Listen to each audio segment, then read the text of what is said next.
Hey, what's up, everybody? Welcome to the show. Yet another episode of Crushing Fantasy Football. I am Bryce Lockridge, your host of the show. All right, guys, my rankings are out.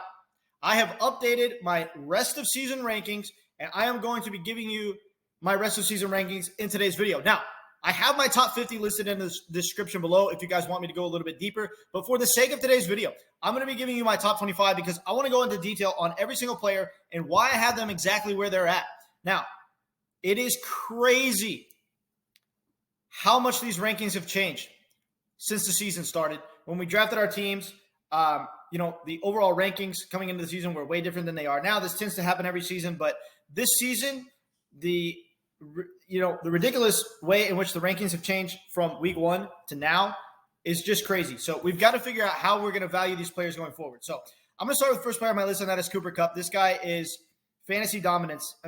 42 receptions on the young season. There's very few receivers in the league that even have that many targets. Cooper Kupp has more receptions than almost any other wide receiver in the league has targets. 3 out of his first 4 games, he's had 100-plus receiving yards. This guy, at this point, is easily the best asset you can have on your fantasy team. He is quite possibly the most elite fantasy football weapon that I have ever seen. Week in and week out, he gives you guaranteed production, a tremendously awesome floor-ceiling combination. He literally never busts, ever. He never busts. You can't really say that about anybody in the history of fantasy football. That, coming into the week, they're going to produce. They will not bust. They will have an awesome fantasy performance week in and week out, and this is an absolute guarantee. Guys, Cooper Kupp is by far and away the number one the number one overall player in fantasy football.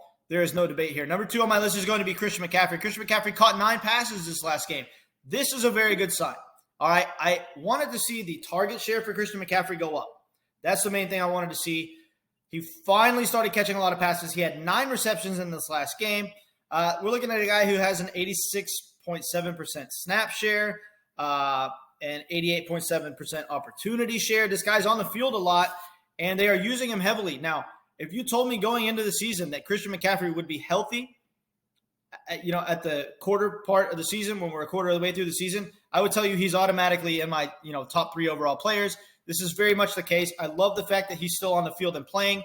They, aren't overworking him like they've done in the past, but they're still giving him a lot of volume. They're kind of in that sweet spot where they're giving him enough volume to produce elite fantasy numbers, but they're not overworking him to the point where he gets hurt. So there's, kind of a perfect situation there for Christian McCaffrey. I love him on the season. Next player on my list is going to be Saquon. 3 out of Saquon's first 4 games, he's rushed the ball for over 100 yards. He has an 88.3% opportunity share. This leads every running back in the NFL, an 86.7% snap share. He is on the field all the time for his team. He has absolutely no competition for touches. He is the definition of a bell cow back. He had 31 carries in this last game. If Saquon Barkly continues to touch the ball this much, he has a very good chance to lead the league in overall rushing yards. The touchdown numbers will be there. He didn't get in the end zone this past game, but don't make much of it, guys. If this guy is running the ball for 31 yards, there's going to be running the ball for 31 carries. There's going to be very few weeks throughout the season where he doesn't get in the end zone. This is one of the best players you can have on your fantasy team.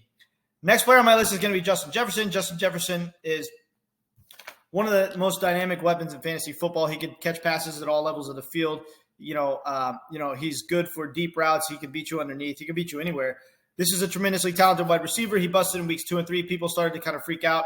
Look, guys, Justin Jefferson has maybe the highest ceiling in fantasy at the wide receiver position on a weekly basis, right up there with Jamaar Chase, Cooper Kupp, Tyreek Hill, Devante Adams, guys like that. So the weekly ceiling is tremendously high. The floor is higher than he presented in weeks 2 and 3. Those weeks were extremely fluky. Look for him to have one of the best floor ceiling combinations at the wide receiver position going forward. So he's my number 4 overall. Next player on my list is going to be Jonathon Taylor. Jonathon Taylor is leading the league in red zone touches, guys. He's still getting peppered with touches within the red zone. This is a very good sign. It's just that the overall efficiency of the Colts offense has been very bad.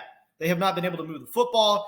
This is the reason why Jonathon Taylor isn't getting in the end zone. It's the reason why his efficiency hasn't been good. But we're still talking about one of the most talented running backs in the entire NFL who runs with an awesome combination of speed, power, and elusiveness. So the upside is still there on a weekly basis for Jonathon Taylor. He did have a very good week 1. We're obviously going to have to monitor the ankle injury and make sure that that's nothing too serious. But I still have him as a top 5 player overall. Next player on my list is going to be Nick Chubb. Nick Chubb has a 5.6 yards per touch. He's leading the league in breakaway runs, meaning yards of 15 yards or more. He's got a 39.4% juke rate. He's bouncing off defenders, making people miss, running through people. This dude's clearly been in the weight room over the offseason. He is running forward into piles and carrying guys twice his size 3, 4, 5 yards after first contact. It's very impressive to watch. This guy might be the best pure runner we've seen in a long time. Next player on my list is going to be Steffon Diggs on my number 7, 3.28 yards per route run for Steffon Diggs. He is making something good happen for his team every time he runs a route. He's got one of the best quarterbacks in the league throwing him the ball. I said a few videos ago that I think this guy's going to be a top 7 overall player in fantasy this year. I still very much believe this to be the case. I have him here at my number 7. Number 8 on my list is going to be Austin Eckler. Austin Eckler has caught 27 passes through 4 games. He's doing very much what we expect him to do, seeing close to 10 targets a game, seeing somewhere around 12 or 13 carries a game. He sees almost as many targets a game as he does carries. He's basically a running back wide receiver hybrid. And at this point, he is the best dual threat back in the entire league, unless Christian McCaffrey really starts to see 7+ targets a game. Christian McCaffrey, better overall, but as far as just pure dual threat, Austin Eckler is the man. And he is my number 8 overall. Number 9 is going to be Aaron Jones. 3 out of his first 4 games, Aaron Jones has averaged over 6.5 yards a carry. This is crazy. He's averaging over 7.1 yards per touch on the season. He's got a breakaway run percentage of over 15%, meaning that over 15% of the time he runs the ball for 15 yards or more. This is mind-blowing. Over 15% of his carries, he runs the ball for 15 yards or more. This is very impressive. This is one of the most talented backs in the league. Yes, he's in a split backfield, but he has very high touchdown upside due to his ridiculous red zone usage and ridiculous goal line usage. He's a top 10 player overall in fantasy going forward. Next player on my list is going to be Dalvin Cook. Dalvin Cook is averaging 4.7 yards per carry. Guys, I wouldn't make too much of the fact that he hasn't been good so far. I still think he's going to be good from a season-long standpoint. The efficiency's there. We really just need to see the target share go up. Now, the fact that they feed Justin Jefferson so much is part of the reason why Dalvin Cook doesn't see as many targets, but you got to think that this is such a talented back and such a talented pass-catching back that the target share and the overall amount of targets has to go up a little bit. I think the fact that he's seen a low amount of targets so far is a little bit fluky. Look for the target share to go up for Dalvin Cook. Either way, he is one of the best dual-threat running backs in the league. He's running the ball efficiently. He's in an offense that can put up points, so I have him as a top 10 overall player going forward. Number 11 is Joe Mixon. He's seen 82 carries through 4 games and 24 targets. Guys, Joe Mixon has seen 24 targets. If you told me going into the season that Joe Mixon would see 24 targets through four games, I would tell you that he's the running back 1 without a doubt. But the problem with Joe Mixon is the efficiency has been terrible. As far as yards per carry efficiency, he's one of the worst running backs in the NFL. This is very much because the line has underperformed. The line is supposed to be better, but it's been worse. Look for the offensive line to bounce back. This is still a very dynamic offense, considering the ridiculous amount of volume that he's seeing in both the rushing and the passing game. I still think that he is probably going to end up being a top 5 running back in fantasy. I wouldn't be surprised at all if he was. His lack of production so far is actually a little bit fluky. Look for him to explode in the coming weeks. Next player is going to be Jamaar Chase, 41 targets through 4 games. He's been kind of a bust in weeks 2, 3, and 4. It's a little bit disappointing, but guys, it's Jamaar Chase. We know that this guy has one of the highest weekly ceilings in fantasy. You're never going to consider having him on your bench due to the tremendous weekly ceiling that he presents. Now, the floor for Jamaar Chase is a little bit lower than the other elite wide receivers, but considering the fact that he could come out on any given week and give you 40-plus PPR points, you're never going to have him on your bench anyway. He is a top 12 player for me. Next player on my list is going to be Amon Ra St. Brown, 2.58 yards per route run. He's averaging like 11 targets a game. He's got a 30.6% team target share. They are force-feeding Amon Ra St. Brown. Obviously, he was injured this last game, and then TJ Hawkinson went off. But whoever the main pass catcher is for the Lions, when they're healthy, they're going to produce awesome fantasy numbers. When Amon Ra St. Brown is healthy, he is the number 1 target hog for the offense. Look for him to continue to go off all season long. Next player on my list is going to be Devante Adams. 47 targets through 4 games for Devante Adams. 2 out of his first 4 games, he had over 100 receiving yards. This is one of the best wide receivers in the NFL. He commands a lot of red zone targets. Look for the Raiders to put more points on the board than they have in the early season, thus giving Devante Adams awesome touchdown upside like we know he does. He had touchdowns in weeks 1, 2, and 3. He had a 100 receiving yard this past game, 100 receiving yard game this past game, but didn't get in the end zone. Look, there's going to be plenty of weeks where he has 100-plus yards and gets in the end zone. It's Devante Adams, guys. Next player on my list is going to be Derrick Henry. Derrick Henry has seen 11 targets in the past 2 games. This is a very good sign. The fact that the target share is going up for Derrick Henry is very good. He's averaging closer to 20 carries a game. He's not getting overworked like he was last year in the rushing game. This is a very good sign. I think it bodes very well for his health going forward for the rest of the season because, if he was averaging 30 carries a game like he was last year in the time that he played, he was almost a guarantee to get hurt. I like the fact that they're limiting the workload a little bit. It means that we have the possibility to actually have Derrick Henry from a season-long standpoint. The most important thing in fantasy is being able to stay on the field. Because Derrick Henry is getting more reasonable workload this year, he can actually stay healthy, and this is going to be very good, and you can be confident in him being your running back one going forward. Next player on my list is going to be DeAndre Swift. Now, DeAndre Swift had over 135 rushing yards in week 1. He absolutely dominated, and then, week 3 he got banged up. Jamal Williams has come in and just absolutely dominated. Look, this Lions offense is putting tons of points on the board. Whoever is in the backfield for the offense and getting the majority of the work, you want to start them in fantasy. When DeAndre Swift comes back, he is going to be the man. Hopefully Jamal Williams doesn't cut into his opportunity share too much because he's been playing really well. But regardless, the upside for anyone in the Lions backfield is ridiculously high. Next player on my list is going to be Tyreek Hill, 43 targets, 407 receiving yards, 2.79 target separation. This is third in the NFL. He's getting wide open. He's seeing a 30% target share, 3.73 yards per route run. This is third in the NFL. This is a guy who makes something good happen for his offense every time he runs a route. He's a dynamic playmaking weapon. I underestimated his ability to be great in this offense. I actually thought that he wouldn't be nearly what he was in the Chiefs offense, but it looks like Tyreek Hill is still very much the guy that a lot of us drafted him to be. He's one of the best players you can have on your fantasy team. Next player on my list is going to be A.J. Brown. A.J. Brown has seen a 33% target share, a 40.7% air yard share for his team. Guys, think about how crazy that is. He's seeing a 33% target share. I mean, this guy is dominating the target share for the team. 3.19 yards per route run. This is top 10 in the NFL. This guy is an athletic specimen. We know that he's an alpha-type wide receiver that can dominate with his size and pure athleticism. He's in an offense that is going to be putting a lot of points on the board in the Philadelphia Eagles. It's going to be very fun to watch A.J. Brown continue to dominate this year. Next player on my list is Mike Evans. He is dominating the red zone targets and the deep targets for the team.